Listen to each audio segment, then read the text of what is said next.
You'll get statements like, when is the doctor coming? Oh, you're the doctor. You're not what I expected. And you're like, I just explained myself. And so having to constantly explain yourself, I would say to peers, to other staff members, and to patients is something that has become a norm. Oh, they got the right one. Cause see, I'll fuck around and let them die. Straight up. Oh, you was expecting somebody. Oh, okay. Bye. Her Band-Aid.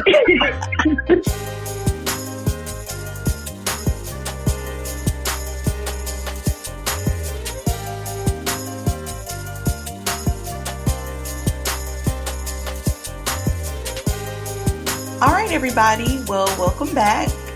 And if you have a fuck you, please send them to us here at Black at Work Pod via email at gmail.com, or you can go on our website and submit those anonymously at blackatworkpod.com. Our fuck you for today comes from Ashley. Hey, Ashley. Hey, Ashley. She says, first off, ladies, I want to say I just discovered y'all amazing podcast earlier last month, and I am in love.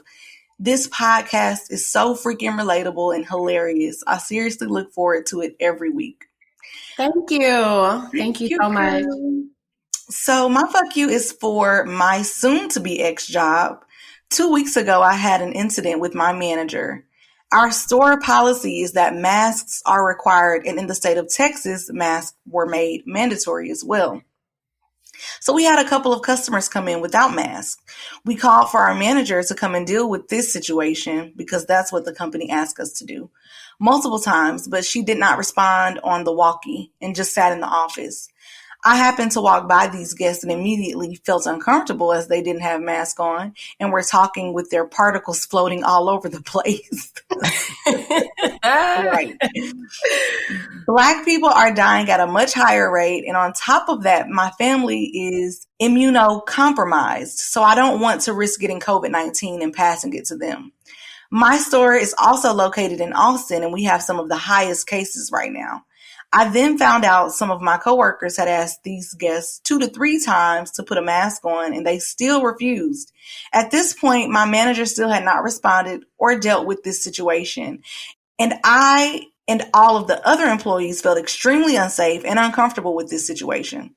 So I had to take leadership and call the police to mandate these customers and their masks. Once my manager finally comes out of the freaking office, I let her know that I have called the police because these guests refuse to wear a mask, even though they are mandatory in the state of Texas. I asked her if it was a problem, and she said no. I then come to find out that she actually did have a problem with what I did, but didn't address it with me. Typical white girl shit, she puts in parentheses.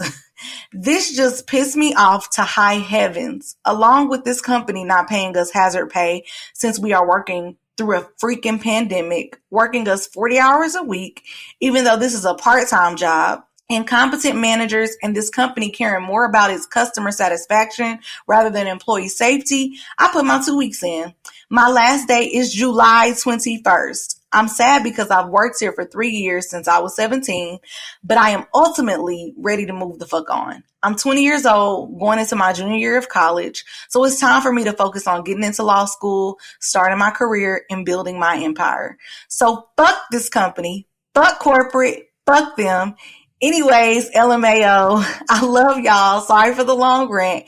Can't wait for the next episode. Hashtag Black Girl Magic. Black Girl Magic. Come on, law school. Come on, third year of undergrad. That's what I'm talking about. Girl, as Anessa was reading this, I was just like, this is so typical. And the audacity, the audacity of her to have a problem with the situation and not address this shit with you. But like you said, typical white girl shit. That's fucked up. I'm so glad that you put in your 2 weeks notice. And I hope that you got another job on top of that. You didn't tell us that, but I hope you did. And they are so fucking incompetent. We hear every goddamn week how these companies just do not care. And I don't know why. What is, Anessa, please tell me, what is the problem with wearing masks? Please, what is it? What's the problem? Girl, I promise you, if I knew the answer, I would tell you. I don't understand why people are, it's like, do you want to get sick? Do you want to die?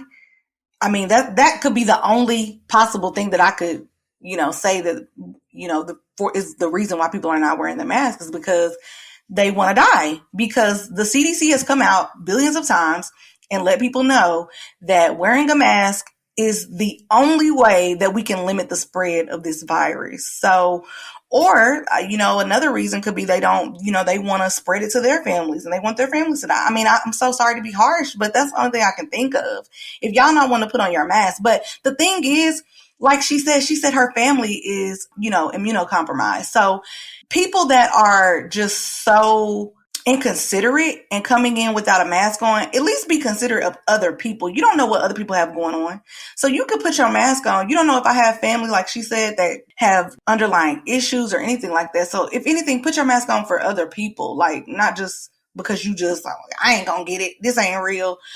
But shout out to you. Yes, I'm so glad that you are in college and doing the damn thing, girl. You got one more year, hopefully, and good luck with law school and building your law firm. Okay, in the name of Jesus, I'm claiming it.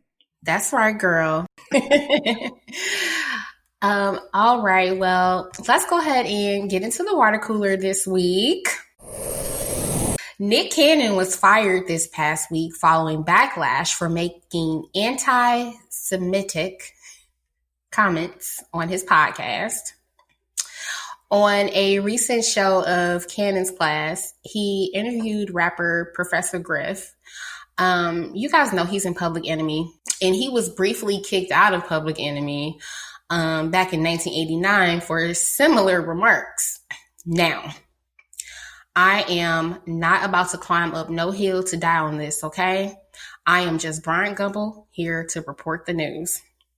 In addition to other comments, he praised Nation of Islam leader Minister Louis Farrakhan, who white people hate. So again, not offering any opinions here because this is a very touchy subject in our community. So in response, Viacom cut ties with him, and y'all know Viacom pretty much owns all the cable networks. I'm not even going to go down the list, but it's MTV, BET, Nickelodeons, all the fucking networks. They cut ties with him. So no more wilding out and whatnot. Now, what I assume is that a lot of Black people, including myself, don't really understand anti-Semitism, similar to the way that white people really can't wrap their heads around racism. So if there's any Black Jews out there who wants to learn me something, please do. I'm not beyond reproach. The point I want to make here, though, and this is important, we see all the things that Nick Cannon allegedly owned and had his hand in and was making money off of, and now that's gone because he's pissed off the white people that pay him. No matter how rich you are or how many things that you quote unquote own, you're still a slave. And I mean, we got a whole segment about how God don't like ugly and you about to lose your job hashtag and all of that shit. Well, I mean, they turned this right around on Nick. I am just, and to your point, half the time I don't even know how to say dang anti-Semitism or whatever. Bitch, did you hear me slow that shit down? I had to slow that shit down because I'm like anti-Semitic. And I hope I said it right. Look, I'm gonna just give y'all a disclaimer. I don't know how to say it, but I'm gonna try anti-Semitic or whatever it's called. Okay, I ain't never heard of it. I'm gonna be honest with y'all. And I got a degree. Yeah, I said it. I don't know, but my thing is, first of all, that Nick Cannon and Nick Cannon's Wildin' Out specifically, that is a part of our culture. Like, I've been watching Wildin' Out since I was like, middle school, high school, something like that. Like, I've been watching Wildin' Out for a minute. That's a part of our culture. And for them to just, I feel like this is another testament to how white people rule this world. They can literally take the rug up from under your feet and make you fall. Because this man done went on here. Now, let me say this. I didn't hear everything that he said on the podcast, but what I did hear, I don't know about the anti-Semitics, that he went over. But from what I did see him talk about, he was educating us about where the Caucasians actually came from, and that's the truth. They don't teach you that in these history books. They just teach you all about Martin Luther King. But like I said, when our other guest was here, they don't teach you about how we were Egyptian kings and queens and how there are writings on the wall that they're over there taking off, that our ancestors have passed down from us generation to generation, even before Christ, BC. So, and he talked about the Caucasus and the Caucasus Mountains. I'm not going to get into all of that, but most of what he was saying in that regard was the truth. And like most people, I am standing with Nick Cannon, because y'all are not going to get upset with this man because he's on here telling the truth. Now, the anti-Semitics, I don't know about that, but I know for sure he was on there, from what I saw, the part that I did see, he was on there speaking facts. You wasn't supposed to let Master know you knows how to read. You know what? I'm logging off that.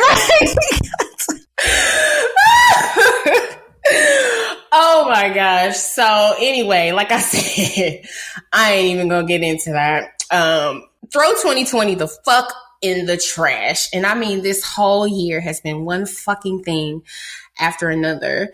This news here should make you go, huh? Okay, so after leaving Kylie Jenner's house for a pool party, #what, rapper Meg Thee Stallion was shot twice by fellow rapper singer Tory Lanez. Tory was picked up and arrested on felony concealed weapons charges. There's a video. They say there was an argument in an SUV, and Tory allegedly shot her from the inside of the car while she was outside. I blame the Kardashians. What the fuck is this? Why is they fall friend? Why is it they? Girl, because every time some shit go on, it's something behind it. It's like what's that Jordan Peele movie, The Sunken Place? What's that? Get Out. They are the Get Out family. It's like, why do black people hang around them? Anytime y'all are around them, look at Kanye. Look at this fool. Look what happened to what's his name? Tristan Thompson, Tiger. Tristan Thompson, Tiger. Black China. Black China. Jordan Woods. Jordan Woods. What's the other dude? The other one, Chloe was. Odell Beckham. I mean, no, I'm sorry. Lamar Odom. I said Odell Beckham. I don't know how I said this. Right, Lamar Odom, like, everybody, just stop fucking with this family. They putting hexes on niggas. Like, I'm just playing. But yeah, like, what the fuck, Tory? I cannot, well, honestly, I don't know if we will ever hear any details of this story, but this is completely fucked up. Yeah, and I'm so confused about this story, so I'm glad you cleared that up. I'm still confused about why he even shot her in the first place. But I saw that Meg Thee Stallion came out and was saying that there were some stories going on, rumors.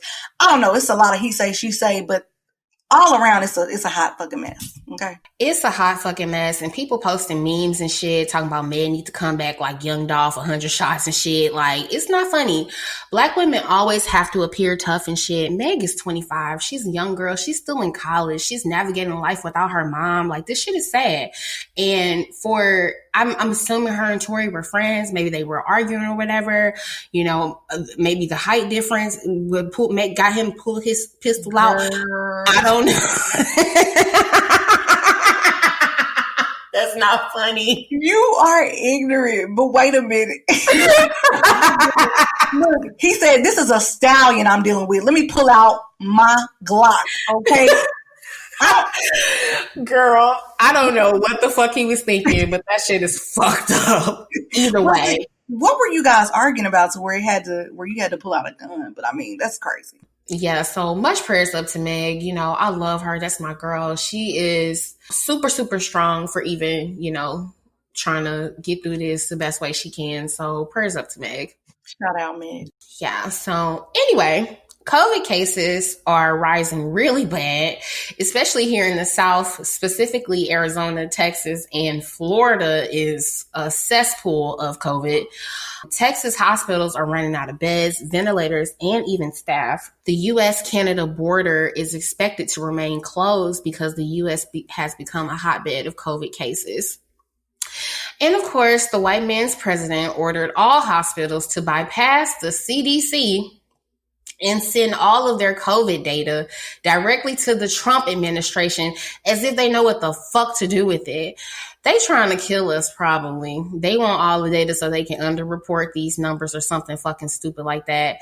This shit is getting repetitive, and we say this every week, but do what you can to protect yourselves and your family because your government does not give a damn. They could give two, you know what, but the numbers are going up, and like you said, it's repetitive. We're continuing to talk about it, and I've been saying this every week, but I'm going to say it again. We opened up way too soon, and now we're just having to backtrack. And I still don't understand why. I know here in Texas they've started to close things down again, bars, They're making masks mandatory and all of that, but I don't understand why we're not on a mandatory shutdown with everything. Like, if it ain't a grocery store like how they did in the beginning, if it's not a grocery store or, an essential place that you need to go, then it needs to be closed, period. I don't understand why the restaurant shouldn't be open still. None of these places should be open. So stay safe, child. That's all.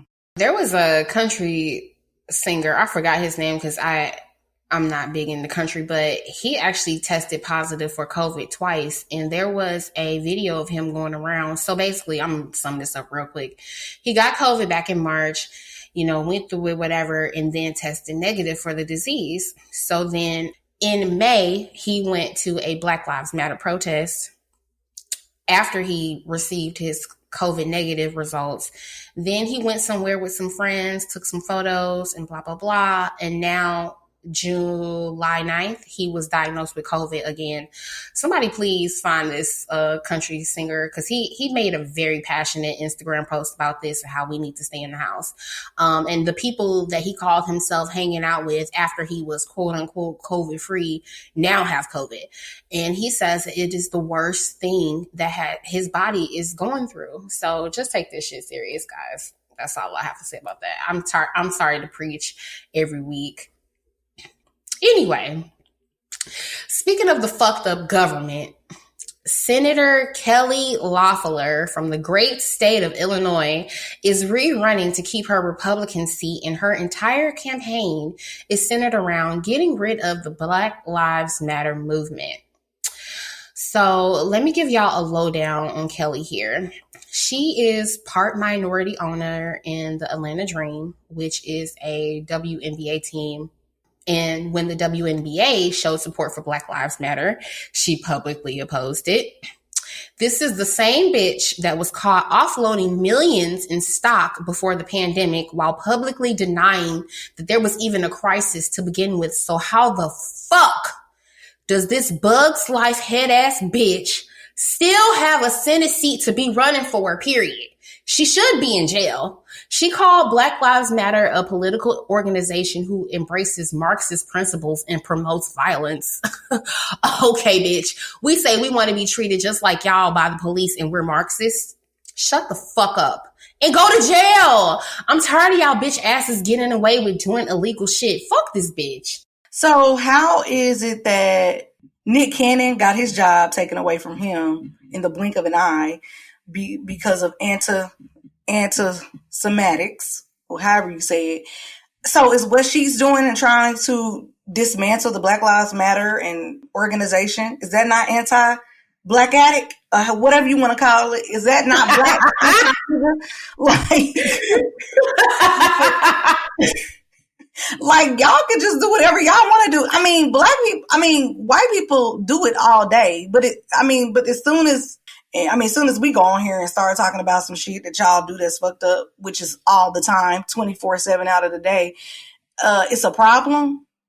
Yeah, and neither Anessa and I are encouraging any anti-Semitic, even though we can't say it. We don't encourage that bullshit. Don't let the jokes get it twisted. The Holocaust was fucking horrible. We've said that in several podcasts. We're not condoning that shit at all, but like she said, like the fucking irony. And I'm not supporting this bitch or anybody that's supporting her. So let me run down the list of companies that donated to her trifling ass campaign. And y'all can do whatever y'all want with this information. Google, AT&T, Sony, Target, Best Buy, FedEx even donated to her campaign on Juneteenth, and Kroger. Mind you, these are the same motherfuckers who rushed to put out hashtag Black Lives Matter statements when shit got hot. Now they're donating behind this. They're putting their money where their actual hearts is. So like I said, do what you will with that information. Fuck that bitch. And that's all I got to say on her. Well, I'm canceling AT&T today. And why Target? Target. That's my weakness, y'all. Target, like I go there to clear my mind and go shop clearance, okay? But Lord, work with me. AT&T, I'm canceling y'all. Period. Yeah, the rest of y'all can go. But in happier news, this past Thursday, a judge ruled that Monique's discrimination lawsuit, can't even talk today. Her discrimination lawsuit against Netflix can proceed. So congrats to her. I know that was good news for her and her husband. I'm glad that there has been a step in a good direction for Monique. I actually love her, but I wasn't giving up Netflix because they wasn't paying her the millions that she deserved. They wasn't paying me either. Shit. So that ain't got nothing to do with me and Better Call Saul. Okay. So now if you had said Netflix wasn't paying nobody black and they was racist against us all and lowballing everybody, then okay. But other black comedians, male and female, have gotten nice paychecks from Netflix. The bottom line, they lowballed you.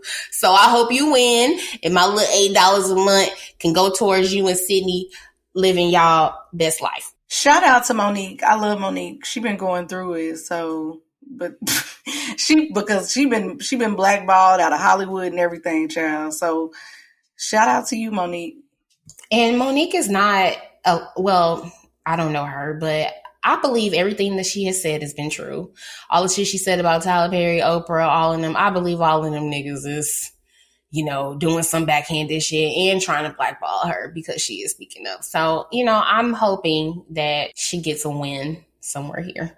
They gotta be, because Monique is funny. Like, she's hilarious. Like, she been in so many movies and everything. Like, I love her. So, hopefully so. And Tyler Perry and Oprah, y'all need to do better. That's all I got to say about y'all.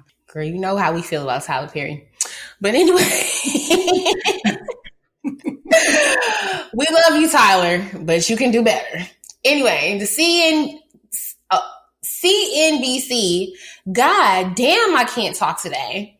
CNBC put out an article this week about how the average minimum wage worker would have to work 97 hours a week to afford a fair market rate 2-bedroom home. This is a lot of people's reality right now. They're talking about a second stimulus check as of 2 days ago. Y'all know we record this on Saturday, it's the 18th. These were the new proposals in the new HEROES Act bill that Congress is pushing, which will include a second stimulus check. So they want to extend the extra $600 unemployment benefit until early 2021, and then give $1,200 stimulus payments for each adult in a household and up to 3 children, pandemic premium pay for essential workers, and a temporary stay on evictions for up to 12 months. There have been rumors, thanks to bitch McConnell, that this payment will only go to those earning less than $40,000, but that was an off comment that he made in an interview. That's nothing that's set in stone, and it's not in the actual bill. So I hope they figure that shit out because niggas is in need. Yeah, and I also read too, Dana, that that's also, like you were saying, that's not likely. I saw that on Forbes that they said that that's not likely. It'll most likely be like how it was last time. But they need to do something because unemployment is going up. And as this pandemic continues to stay here and these numbers steadily increase, people are still going to be in need. So they're going to have to do something. And it's not, I already knew it wasn't going away. I knew they was going to have to give another stimulus check. And I'm just glad that they're doing things to help, hopefully continue to help people because people need help. Absolutely. And finally, rest in peace to Naya Rivera. Her body was found days after we recorded last week. Super sad story. So much prayers out to her family and friends and everybody that worked with her and her son especially. Yes, Naya, that is so sad. And I saw a lot of celebrities that we know. Big Sean, Taj Mari, who I think was closer than what I thought they were really close. She touched a lot of people's lives. Tamara Mari, so it's so sad. Her son, her family, her mother, her brother. Shout out to all of them and our condolences. Yeah, and I also want to say rest in peace to civil rights legend and icon John Lewis, as well as civil rights leader Reverend C.T. Vivian. Thank you both for dedicating your entire lives to uplifting and fighting for our community, helping us get the right to vote, marching, protesting, doing everything that you can. We salute you and rest up with the ancestors. And that's all I have for the water cooler. All right, y'all, for our Down to Business segment, we have Dr. Désirée Jones-Rubin with us today, calling in. Dr. Désirée Jones-Rubin is a pediatrician at the Cincinnati Children's Hospital in Cincinnati, Ohio. She just recently started a fellowship in child abuse pediatrics. She completed her pediatric residency at University of Texas in Galveston in May 2020. Come on, May grad. She obtained her MD and MPH at St. George's University in Grenada and a bachelor's in anthropology at Bowdoin College. No, it's Bowdoin College in Brunswick, Maine.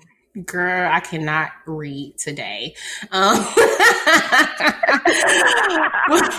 Before going into medicine, she worked as both a high school chemistry teacher and a makeup artist.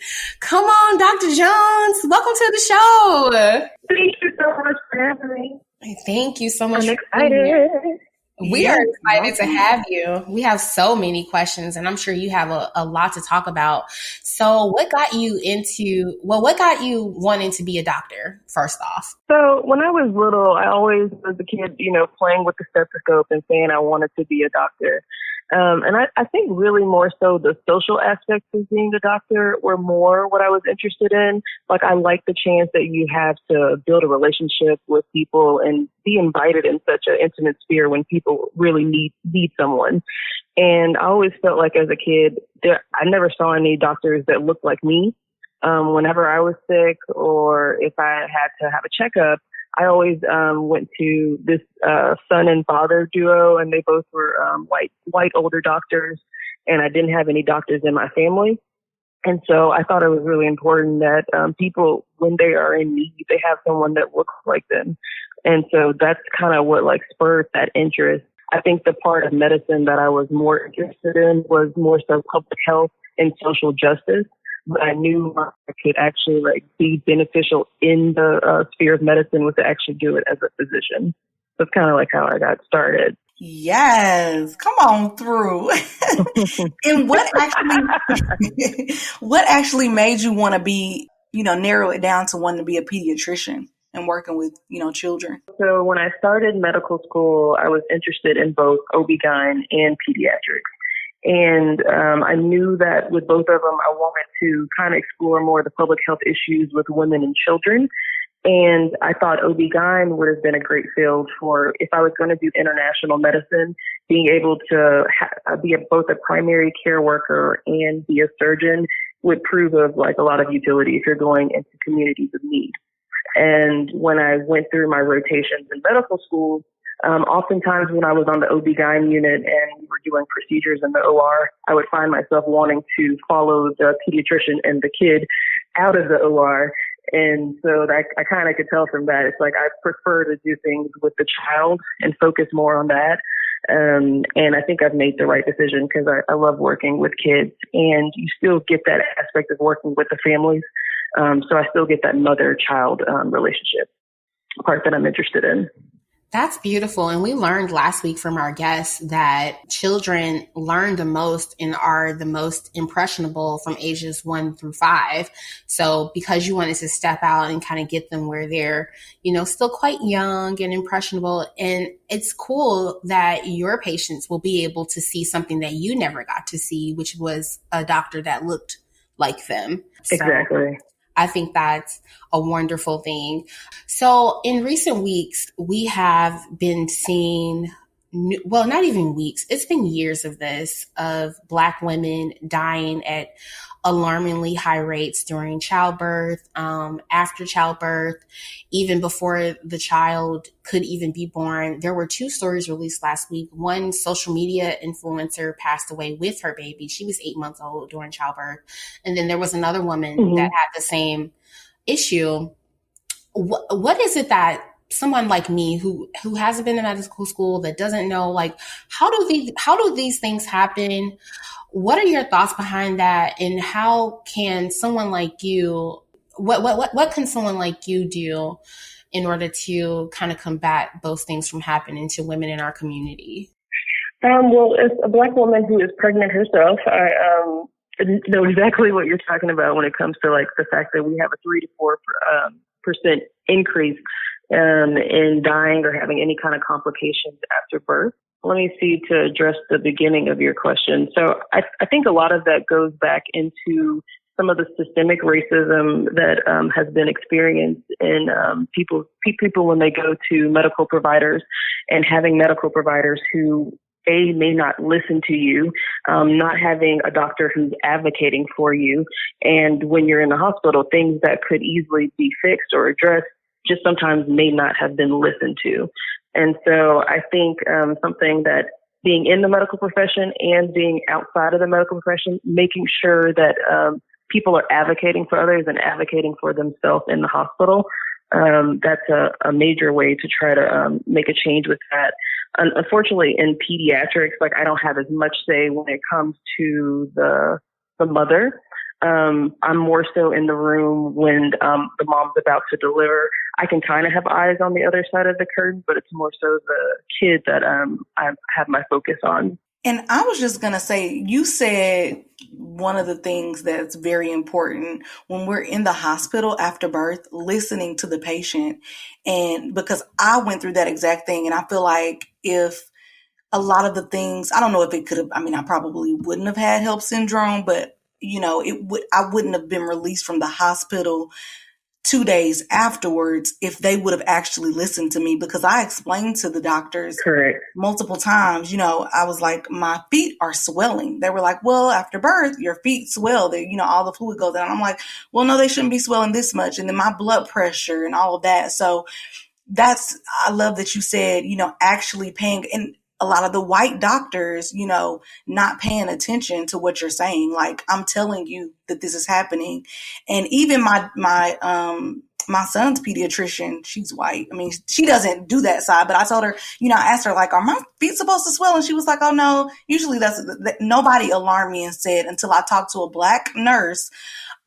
She was like, wow. And I talked to Dee Dee as well. And, they were like, no, you need to go to the emergency room. And sure enough, I could have died in those 2 days. And that is so true. And that has been the story of so many Black women after giving birth.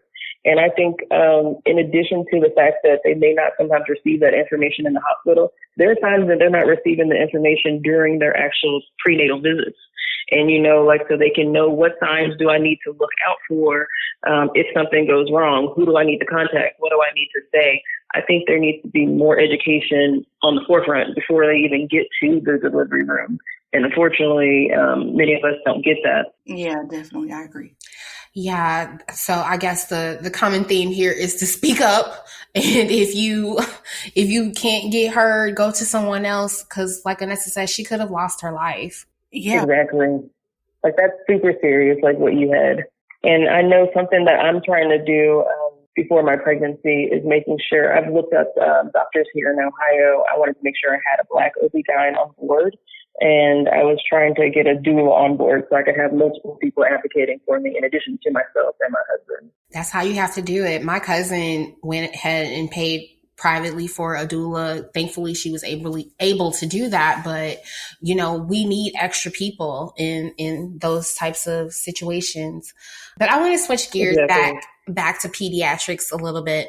So, okay. What problems have you saw in that area in relating to like Black kids and how they're receiving healthcare? In terms of that, you see some of the same things you see with adults, and kids not being listened to when they're saying what's going on in the house, whether it's socially, whether it's medically. You see them sometimes not being listened to, and then if the parent or guardian, whoever's coming in with them, isn't truly an advocate for the child, you sometimes see the kid's voice being lost. And now I'm in child abuse pediatrics, so I see that a little bit more from a different standpoint. These are kids who are coming in usually with some form of physical abuse, sexual abuse, or emotional abuse, and this could either be from a biological home or sometimes a foster home, and they're coming in during forensic interviewing and they're expressing something that they've gone through in their own words, and they always have this fear of not being believed or not being listened to, and sometimes this is just what they're thinking, or sometimes it's a parent telling you clearly. That's a good point, because in a lot of Black households, you break your finger or you break your leg or you hide, it's like put some ice on it. For real. It's like, child, you okay? Ain't nothing wrong with you. But then it's like really stuff wrong with you. I feel like we do that a lot. Black moms or parents, they do not listen to their kids when their kid says, "Oh, mama, I have a headache," or "I'm sleepy a lot," and they could have, go lay down, put some Vaseline on it. Exactly, girl. When I say that's their answer for everything, like, "Oh no, you okay? Ain't nothing wrong with you." Like, my son had a fever, and I felt how hot he was. And his dad just like, he okay, like he tired. I'm like, see, so he's hot because he's tired? Sure enough, he had a fever. Like, so it's just like Black parents, I don't know if that's just something in our community, but we just don't listen to our kids when we say that there's something wrong. Yes, and I don't think it comes from a bad place at all. I think it's sometimes what we've experienced and what we've seen. When it's truly serious, it'll be bad enough, and that whatever you're going through in this point will most likely pass, which is often true a lot of the time. But I think it goes back to even more experiences that both the child and the guardian had throughout their life.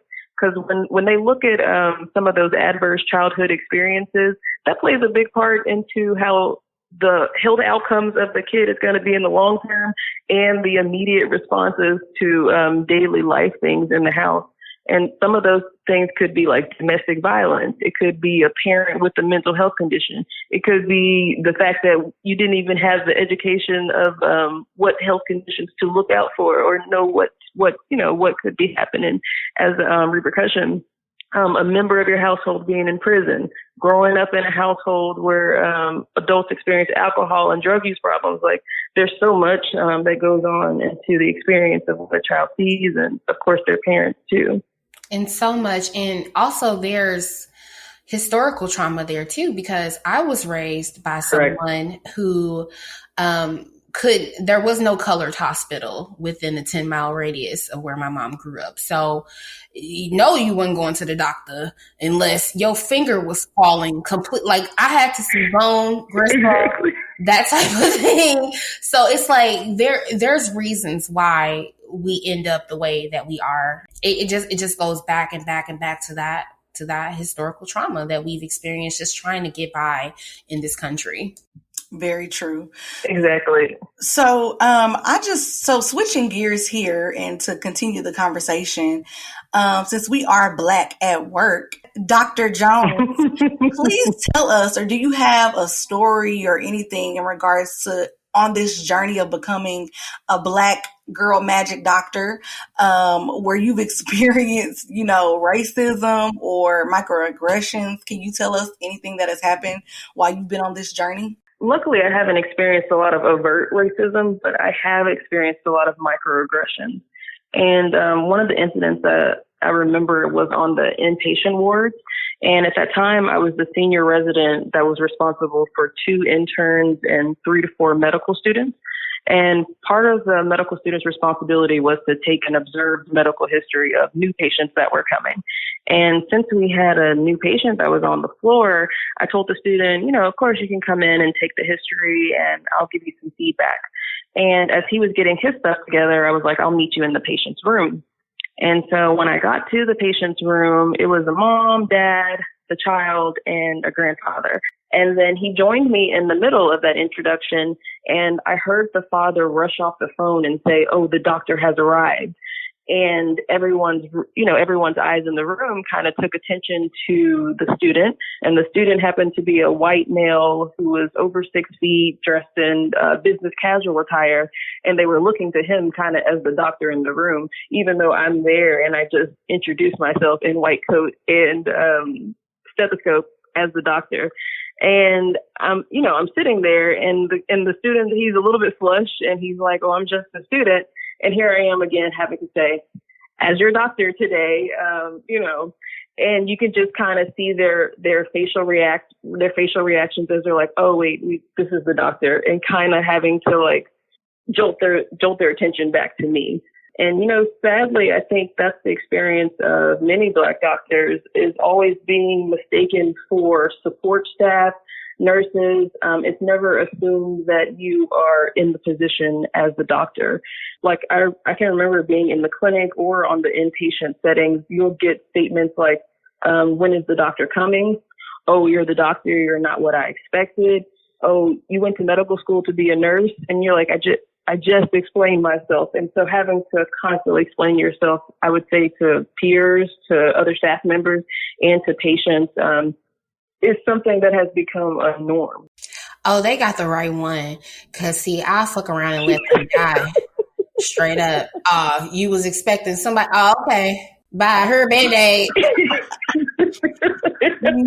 Like, that is ridiculous. Can you imagine, like, being a doctor, working as hard as you worked, going to school for 17 years of your, like, okay, I ain't gonna say that. I know. I'm too petty to be a doctor. I've been like, oh, okay, y'all can just die in the room. Bye. Jada, wait a minute. You say you gonna let them die? Oh, so that's what you want to do? Okay, well, I'm gonna leave and I'm gonna let you. I'm gonna let the intern handle you. Okay, since you don't want me to be here. Yeah, here, Brad. Here. And it's hard, and you have to be the bigger person in the room and say, as I said, as your doctor, this is what the plan is for today. So it takes a lot of thick skin and being the bigger person in the room and re-educating, because I get it that people have an image in their head and you have some type of cognitive dissonance when you see something that doesn't fulfill what you thought was supposed to be a doctor. So living through that is definitely different. I would have had a totally different reaction if I was in the room and you walked in and was like, "I'm the doctor." I was like, "Oh, thank God."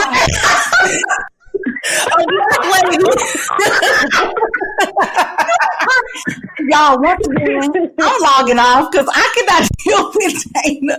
Wait a minute, right? Well, look, she walk in, she my doctor. I'll be like, "Yes, and how old are you? Black girl magic." Come on. I'm be like, "Come on, doctor, sew me back up." Yes.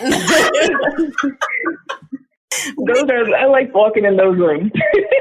That is a mess. We're ignorant. No, we're ignorant. But I was going to ask about your fellowship in child abuse pediatrics. Can you kind of tell us about that? How did that get started? Or, can you explain to us what that is?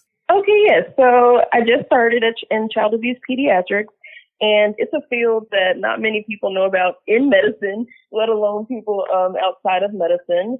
But what it is that you are a medical consult for other physicians and for basically law force. And what it is, you let them know if a case is possibly secondary to child abuse, or if it's not looking likely to be child abuse, or if it's related to another medical condition. This could be something about sexual abuse, physical abuse, emotional abuse.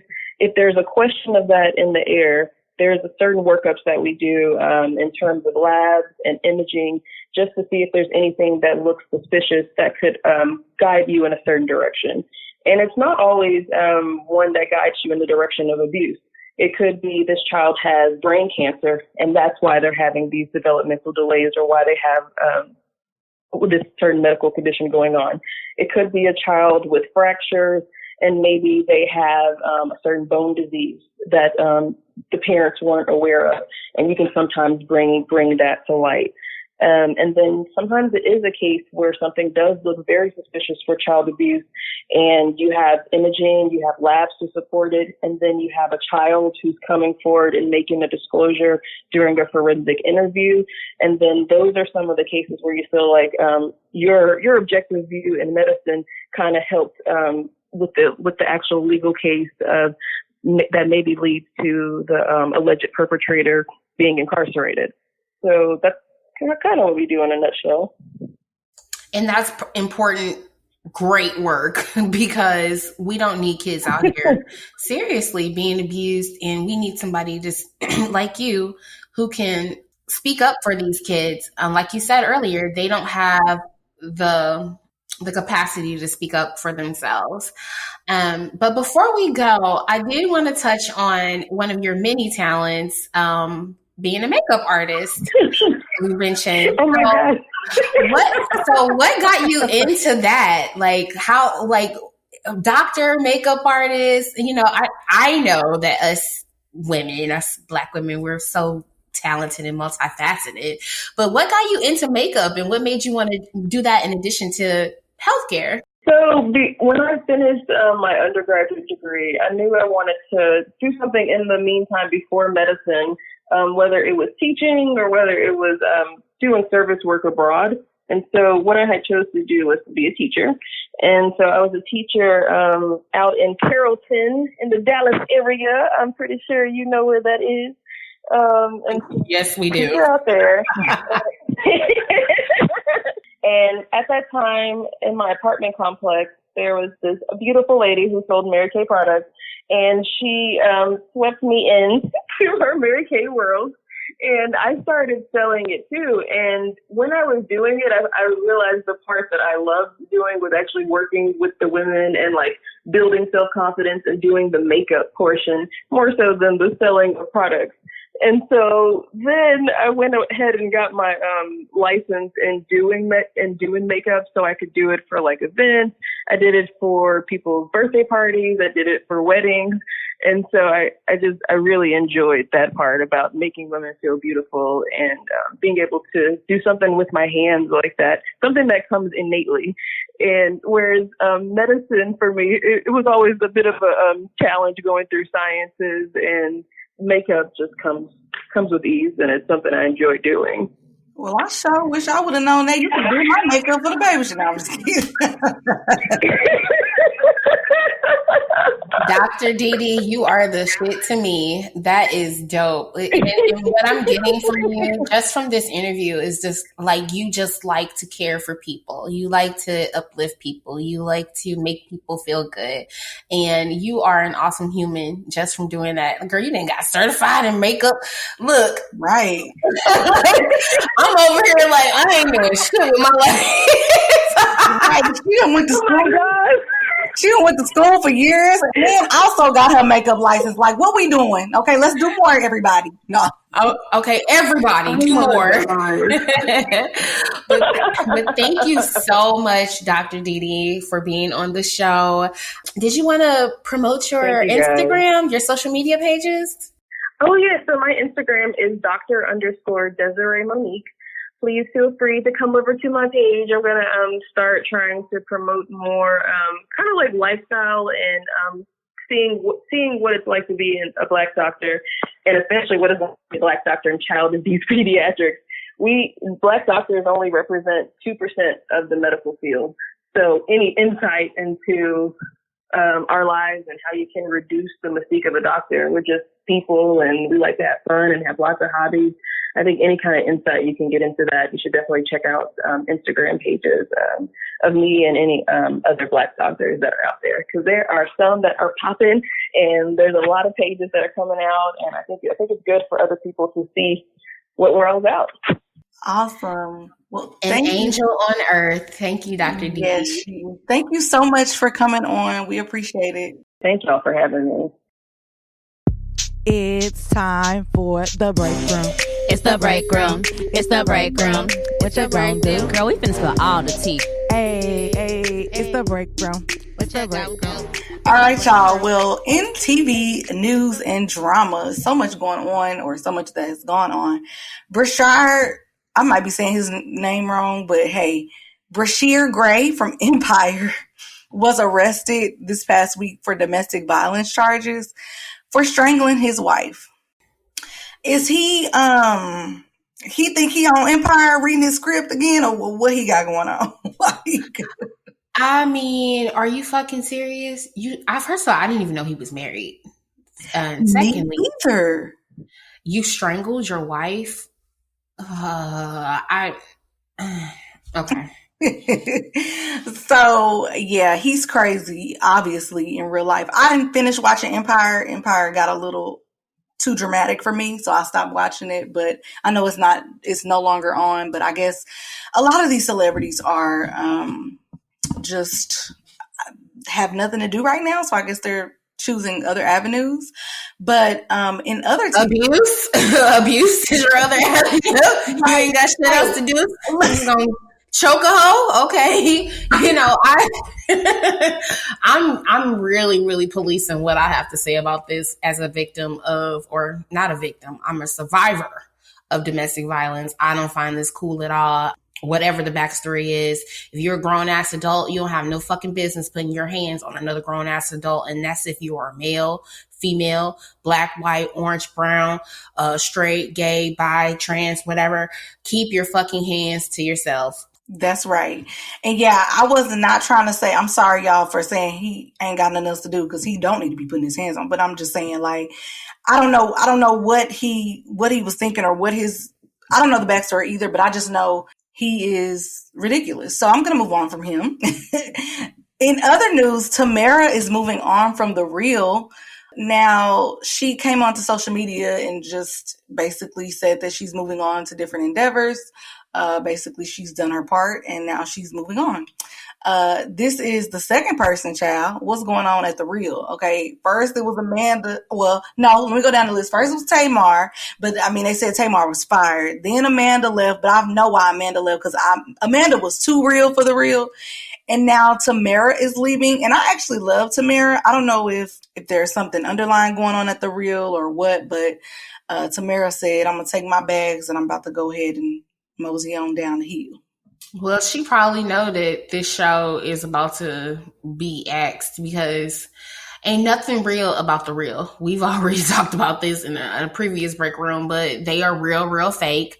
The topics that they talk about be bullshit. I don't like none of their opinions. They're whack. So I like Tamara. I like her and her sister.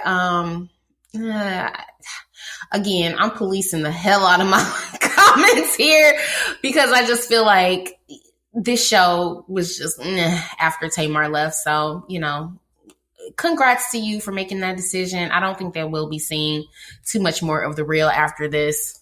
I agree. I think she knew too. And she's just like, let me go ahead and move on right now. Tamara is very talented, her and her sister. So she'll definitely have, we'll see her soon. But anyways, y'all, Dana, she been called it, okay? Because Princess Love from Love and Hip Hop Hollywood files to dismiss the divorce against Ray J. Oh Oh my God. I'm so shocked, Anessa. Oh my goodness. This is like the hottest news this week. Y'all, I thought it was real. But you know what? So the next time they out here cloud chasing via lives and Zeus conversations, I'm just going to ignore them. Because like I said, Dana Ben said this, but following in their footsteps are their fellow co-stars, A1 and Lyrica, from Love and Hip Hop Hollywood, who are also going to be doing a sit down or having a conversation about their issues. But I don't care. I don't have Zeus. We still waiting on our logins. And even if y'all did send me a login, I still ain't gonna log in to see that bull. So everybody is broke and in quarantine. All of y'all favorite celebrities are grasping at straws right now because they have these huge, magnificent, expensive lives, and they were only able to keep that shit going due to touring and album releases. And now they're not doing that shit no more. So niggas is trying to figure out other ways to get money. Let's put our business and our personal life and our marriage on the line here. We're that desperate. I'm not putting it past none of these niggas. If that's how y'all gonna get your money up, I ain't hating on it. Period. You said it. They don't got no money coming in, so they trying to figure stuff out. So now they going on Zeus. Zeus gonna pay them a little $5,000 check. I don't know that for sure, but can't be that much. And they're gonna use your ducats to do so. So do what you please. I don't know. Y'all can send us some DMs in the on Black at Work. At Black at Work on Instagram. Let me know how it is. Yeah, tell us what happened. But on to an RHOA update and just Real Housewives of Atlanta news, period. Our dear Portia was arrested this week for protesting on Breonna Taylor's behalf to have the police who killed her arrested. Okay, her and 87 or 100 others were protesting on the Attorney General's property in Louisville, Kentucky. If you don't know, and I know we have brought it up on the show billions of times, but his name that I really don't want to say, but I'll go ahead and say it, is Daniel Cameron. And yes, co-workers, he is one of our cousins. Well, no, he ain't one of our cousins. He's Black. And as far as I'm concerned, a disgrace to the culture. I mean, a complete disgrace. This motherfucker was having an engagement party the weekend that a lot of these protests for Breonna Taylor kicked off, and he up here celebrating life while this young lady, who we just found out she was, I don't mean to veer off subject in this, I'm sorry. Oh, you good. We just found out that after they shot her 8 times, she actually lived for about 8 minutes, and they let her lay there for 20 minutes before even offering medical support. So fuck this man, fuck his raggedy ass, what is his fiance? Girl. Fuck that bitch. Fuck him. Fuck all of them. Shout out to Portia. Shout out to everybody that's continuing to protest this stupid fucking madness. It's a shame that we even have to protest these things. We even had to protest to get the people that killed Ahmaud Arbery charged, and those weren't even cops. They don't give a fuck about us. So again, shout out to Precious. Shout out to Portia for doing the right thing, getting out there. And I'm sorry that she got arrested, but apparently she's following in her granddaddy's footsteps. So right, she is. And this man, Daniel Cameron, who is a disgrace. I can't even begin to let you guys know how disgusted I am with him. But he also upgraded one of the charges to a felony, and now she could possibly face prison time. Yandy from Love and Hip Hop was also arrested, as well as Tamika Mallory, who's an activist. They were also out there with the Until Freedom organization. They were also arrested as well. So this man is disgusting. The fact that he's a Black man, and I went on the Kentucky.gov website, and his Black ass just sitting up there astute, like he a good attorney general doing a good work for his kinship, for his kinfolk. And he's not. Like, he's out here cooning. Hopefully that's not anti-Semitic, but I'm sorry. Big cooning. And fuck him. And this just goes to show y'all, like, just don't go to the polls voting for people that's Black just because they Black. Actually read their policies and know what the fuck they about. Because a lot of people probably saw him like, oh, okay, he could be for the people. He ain't for us. Fuck this man. Okay? Fuck this man. Go ahead, Inessa. I'm sorry. Yeah, I'm not going to stay on that topic too long because I could say a lot of stuff about that. That's ridiculous. So I'm going to go ahead and move on to Candy. Y'all, she let us know because we're still in a Housewives update. Candy let us know on social media that they are filming again. They've started filming again for Housewives. Yes, I'm so interested to find out what type of filming they're doing though, because we are in a pandemic. I don't know how much social distancing, I'm sorry, y'all, I can't talk, they're doing because, you know, they like to go out to eat and go to parties and all of this. I don't know if they're going to have on their masks when they're together. I don't know, child, but I'm interested to find out how their filming is going to look. But I'm sure Portia's drama is going to be captured as well as, you know, other things that have been going on. So this should be an interesting season. I'm excited to find out what's going on. Did you hear about Sheree? I did. So, you know, she has corona. She's been holed up in her chateau for weeks now. And I saw the video that she posted. She looks good, but this shit is real. Like, niggas is getting corona. And I don't know. Well, she wasn't even on the show to begin with, but I doubt if they're going to be filming with her after this. Girl, for real. Yeah, Sheree has COVID. She went on her live and was just basically telling y'all it's real. But you know what? Let me just say this. I'm so sick of celebrities getting on. Because also Jennifer from Basketball Wives, Jennifer Williams from Basketball Wives said that she went on and said that she got tested positive for corona, and she was saying it's real. And I understand that these celebrities are using their platforms to let people know that it's real because a lot of people are just flying by the seat of their pants. But we know it's real.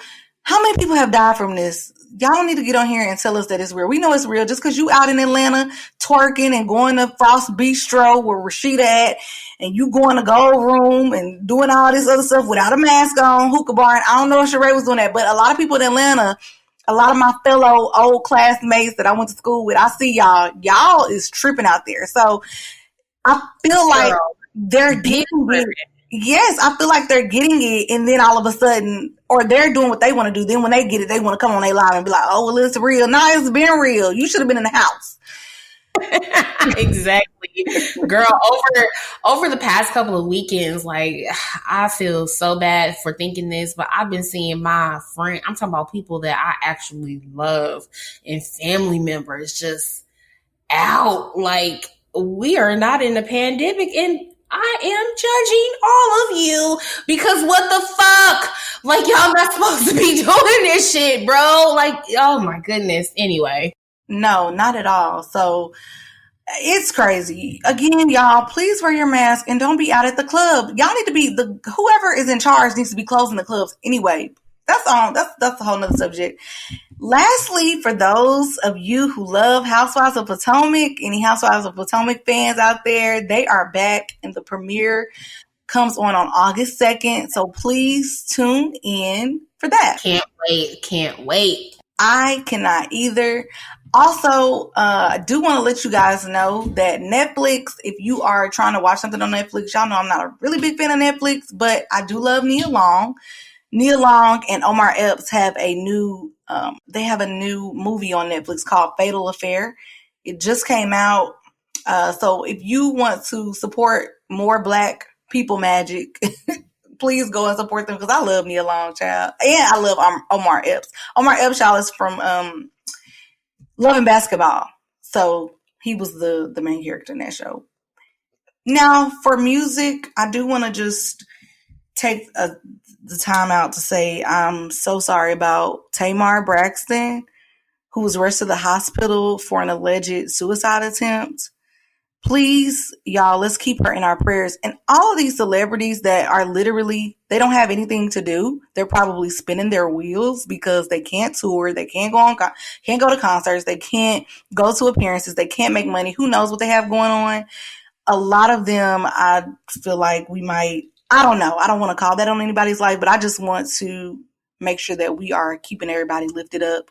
Because even though they didn't, make sure that their money was right, a lot of us ain't making sure our money right either. So let's not judge them all. But Tamar, I love Tamar, and I'm so sad to hear that she is suffering from this. And I hope that she comes through on the other side. Devastating news. I can't even, when I heard the news, I was like, whoa, like what happened? She is, she was always one of my favorite characters on Braxton Family Values and any show that she was on, because she's just fucking funny and ridiculous. And I just love her personality. So it really was heartbreaking to hear that she had those issues. But, homegirl can sing her ass off. I'm talking about sing. She can sing better than all of her sisters. Even the legend, her sister of Toni Braxton. Like, no, wait. Let's not say she can sing better than, but she can blow. Okay. She can blow. So very, very talented. And I wish her the best. Nothing but prayers her way. Yes, and lastly, y'all, I want to go over some new music that has just dropped. Y'all know I like to go over this new music Friday. DJ Khaled and Drake dropped new music on Friday. The two singles are titled Grease and Popstar. I don't really care for the songs. Honestly, I feel like they could have done a lot better. You don't like Drake? I'm sorry. Oh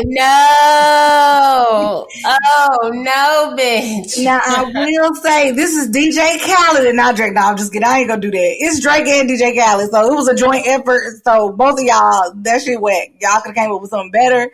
I ain't gonna be listening to that again unless it come up on I don't know. I'm going to skip it every time it come up. But I do want to say August Alsina came out with new music a couple of weeks ago, I think, and I didn't know because New Music Friday didn't mention it. His album, y'all, is called The Product 3 State of Emergency. So now it's making sense as to why he brought the whole Jada entanglement up. But August, you could have also done better. Because I heard a snippet of one of your songs and I don't like that. And y'all, it's 27 songs on his album. And I'm sorry, I don't have time to listen. Dana, have you heard it? Or I'm over here cracking up at your Virgo ass. We're talking about I don't like it. You're a Virgo too. Like, go back to the drawing board. I have not heard it yet. I did have plans on streaming the album to, help bro out, and I still will, but no, I have not heard it. And I wasn't a fan of his to begin with, so I wasn't expecting much. But yeah, no, I haven't heard it. Well, let me know. I'm not listening. I don't have time to listen to an hour and 36 minutes of